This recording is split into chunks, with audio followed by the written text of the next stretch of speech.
Let's look at the creditor analysis report in further detail. The creditor analysis dashboard could be used to optimize the creditor's control process, giving the best and most valuable insights at a glance. You are able to see the cumulative balance figures at the top, along with the creditor's information below.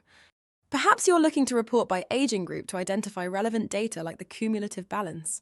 Here you can see the aging group along with the list of customers and their balance. Let's now look at the Terms tab, which provides payment terms information for suppliers. The visuals across the top gives the number of suppliers in each term group and account status.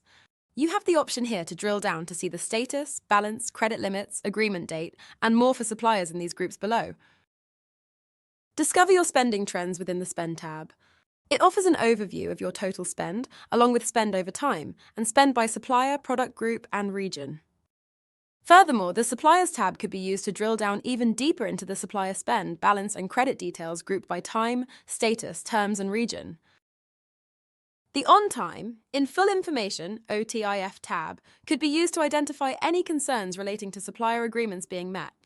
Here you can evaluate each supplier separately and make better decisions to avoid any potential risks and concerns.